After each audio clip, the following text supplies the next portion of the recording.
Hi friends, இன்றைக்கி சிறகடிக்க ஆசை சீரியலில் ரிவ்யூ பார்ப்போம். மறக்காமல் எல்லோரும் சப்ஸ்கிரைப் பண்ணுங்கள் ஃப்ரெண்ட்ஸ். ஓகே, வாங்க ரிவ்யூக்குள்ளே போவோம். வித்யா ரோஹினியோட மாமாவை எங்கள் பக்கம் சைட்டாக கூட்டிக்கொண்டு வந்து, இங்கே என்னையா பண்ணுறாட்டு இருக்க, என்னம்மா இப்படி புதுசாக கேட்டுட்டா, நான் வளமையாக உனக்கு கறி எடுத்துகிட்டு வரலாம் தானே, இன்றைக்கி இள ஆடா வெட்டினா நான் தான் உனக்கு கறி எடுத்துகிட்டு இருந்தேன், அப்படியே உன்னையும் பார்த்துட்டு போவோம்னு வந்தேன்னு சொல்லி ரோஹினியோட மாமா சொல்லுறார். ரோஹினியோட மாமா, என்ன பிள்ளை கறி வாசனையை மிஞ்சி உள்ள ஒரு பூ வாசனை வருது, என்ன உள்ள என்ன விசேஷமாக ஏதாவதுன்னு கேட்க, இல்லை உனக்கு கேரியர் இடத்துல வந்து முடிவு பண்ணிக்கிறேன்ட்டு வித்யா சொல்லுறா ரோஹினியோட மாமாட்டு. வித்யா ரோஹினியோட மாமாவை திட்டி அனுப்புறதுலே குறிக்கோளாக இருக்க, வீட்டுக்குள்ளே மீனாக இருக்கிறபடியே அவள் பயப்படுறா. அவர் ரோஹினியோட மாமா மண்ணித்தன் படம் சாங்ஸ் என்னாச்சு ஏதாச்சுன்னு கேட்டுருக்கேன். ஒரு மாதிரி கழிச்சு ரோஹினியோட மாமாவை ஒரு மாதிரி கழிச்சு வெளியே அனுப்பிடுறா வித்யா. உள்ளுக்கு இருந்த மீனாக்கு இது ரோஹினியோட மாமாவோட பொருள் மாதிரியே இருக்கே, பாப்பமேண்டா அவள் ஒழும்பி வாரா, அவள் ஒழும்பி கதவு கிட்ட வரவும் இவர் போகவும் சரியாக இருக்குது. அதனால் மீனா ரோஹினியோட மாமாவை பார்க்கல.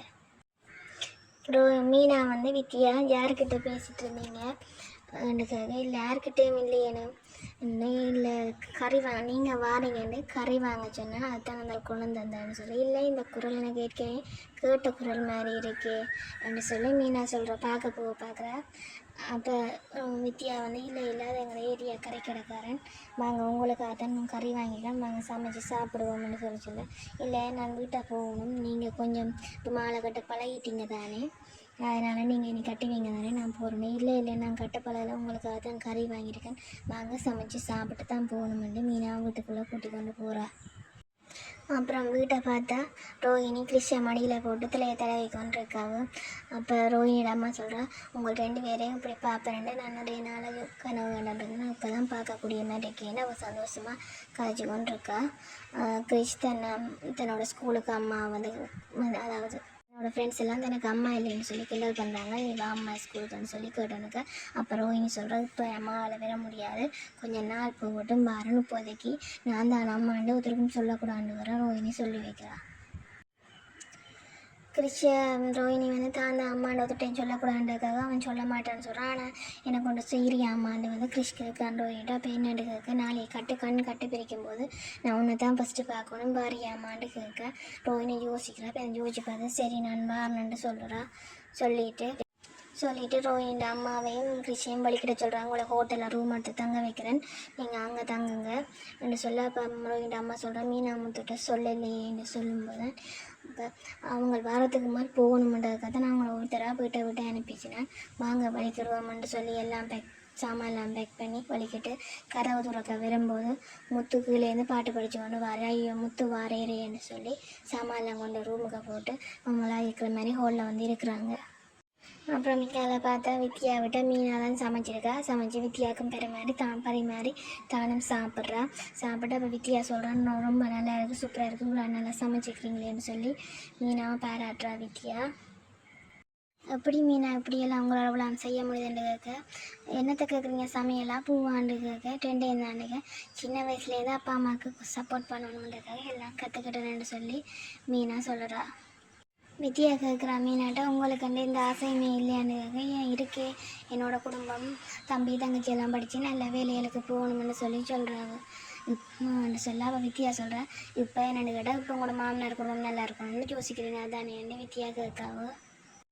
வித்யா கேட்குறா, உங்களோட மாமியார் இவ்வளோ பேசுகிறாவே உங்களுக்கு கோவம் வராதான்னு கேட்க, கோவம் வராதுன்னுலாம் சொல்ல முடியாதுங்க, கோவம் வரும், கோவப்பட்டால் வீட்டில் பெரிய பிரச்சனையாக இருக்குங்க, அதனால் நான் பொறுமையாக போகிறேன், உங்கள் மற்ற 2 மருமகளும் பெரிய வீட்டிலேருந்து வந்தவங்க, அதை நான் கஷ்டப்பட்ட வீட்டிலேருந்து, அதனால் நான் அப்படி மாமி நடந்துக்கிறான்னு சொல்லி நம்மளாக கைக்கிறார் மீனா. முத்து வந்ததும் ரோஹினியோட அம்மாவுக்கு, நான் வெளியாக வந்துட்டீங்க சவாரி இல்லையான்னு இருக்கேன், இல்லைம்மா வந்தவர் 20 நிமிஷத்தில் அவருக்கு ஏதோ ஃபோன் விட்டுன்னு இறங்கிட்டார், அப்புறம் ஒன்றும் ஃபோன் வரல, அதனால் சவாரி இல்லைம்மா அதனால் வந்துட்டேன்னு சொல்லி முத்து சொல்கிறாரு. அப்போன்னு பார்த்தா ரோஹினி ரூமுக்குலேருந்து வெளியே வர. அப்போ முத்து பார்த்து, என்ன நீங்கள் நிற்கக்கூடாதுன்னு, இல்லை வீட்டிலேருந்து ஃபஸ்ட்டு ஆளாகவே கிளம்புறாள், நீ தான் இன்றைக்கி நிற்கிறீன்னு, இல்லை நான் லேட்டாக தான் போப்பேன்னு சொல்லி ரோஹினி சொல்லலாம். அப்போ முத்து கடையிலேருந்து சாப்பாடு வாங்கிட்டு வந்தார். அப்போ கிருஷியை கொடுக்க இதை சாப்பிட்றதுக்காக அப்போ ரோஹிணி கிருஷிக்கு சாப்பாடு எடுத்து வைக்கிறா மேசையில். அப்போ கிருஷாயி அப்போ நான் போக தேவையில்லையா, அப்போ அம்மா கூடயா இருக்க போகிறேன்னு சொல்ல ரோஹிணி வந்து சத்தம் போடாதேன்னு சொல்லி கிருஷை பேசுகிறா. அப்போ கிருஷை பேசாதேன்னு சொல்லி ரோஹிணி அம்மா சொல்லுறா. சாப்பாடெல்லாம் போட்டு கிருஷிக்கு தீத்தி கொண்டிருக்கா. அப்போ என்ன பார்த்து முத்துக்கு இந்த ரோஹிணி கிருஷிக்கு சாப்பாடு இருக்கிறத பார்த்து நம்ப முடியல, அதிர்ச்சியாக இருக்குது. அப்போ பார்த்து கொண்டிருக்கேன் என்னென்னு இருக்க, இவன் சாப்பிட மாட்டேன்னு சொன்னால் அதனால் புது ஆக்கலண்டா கொஞ்சம் சேரு வந்தானே ரோஹிணி தான் தீத்தி விரண்டு வந்தான்னு சொல்லி கிருஷின்ற பாட்டி சொல்லுறா. அப்போ ரோஹிணி தீத்தி விடுறத முத்து ரெண்டு பார்த்து கொண்டு நிற்கிறது. முத்துவும் கிருஷியும் கோலில் இருந்து விளையாடி கொண்டிருக்கும்போது மீனா வாரா.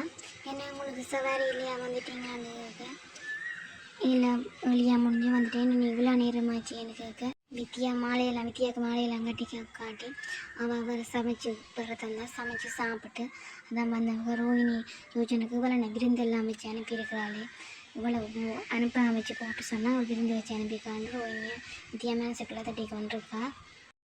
இந்த மீனாட்ட முத்துவனை பார்த்துக்கோன்னு சொல்லி போட்டு அங்கே ஒழுங்கி போக, மீனா நான் உனக்கு கிருஷ்ணனுக்கு நான் ஒன்று வாங்கிட்டு வந்தேனான்னு சொல்லி ஒரு கண்ணாடியை கொண்டு வந்து கொடுக்கா. எனக்கு தானே பார்க்க இல்லாதது, நாளைய கண் கட்டா விட்டு அப்புறம் போடுவேன்னு சொல்லி மீனா கொடுக்குறா. இந்த கண்ணாடியை போட்டு எல்லாரையும் வடிவாக பார்க்கலாம்னு சொல்லறோம் மீனா. அப்போ கிருஷ்காக அப்போ நான் அம்மா கூட பார்க்கலாம் இல்லைன்னு ரோஹிணி ஆச்சரியமாக பார்த்தனைக்கு அதோட தொடரும் போட்டுட்டாங்க. நாளை அப்புறமால முத்து சொல்ல சீக்கிரமாகவே இந்த வீட்டில் ஒரு குழந்தை சத்தம் கேட்க போகுது. 2 ரோஹிணி கேட்க பாலரமா அந்த ஐடியாவெலாம் இருக்கான்னு சொல்லி சொல்கிறாங்க. அதில் பார்த்தா மனோஜ் ரோஹினிகிட்ட நம்ம குழந்தை பெற்றுக்கலாம், உனக்கு குழந்தை பெற்றுக்க ஆசை அப்படின்னு கேட்க ரோஹினி முறைச்சி பார்க்குறேன், நீ முறைச்சி பார்க்குறதே எனக்கு ரொமான்ஸை பார்க்குற மாதிரி இருக்குன்னு மனோஜ் சொல்லுறார். இதோட இந்தியா எபிசோட் முடியுது. ஓகே ஃப்ரெண்ட்ஸ், பார்த்துட்டு அப்படி லைக் பண்ணுங்கள், கமெண்ட் பண்ணுங்கள், மறக்காமல் சப்ஸ்கிரைப் பண்ணிடுங்க. Thank you so much.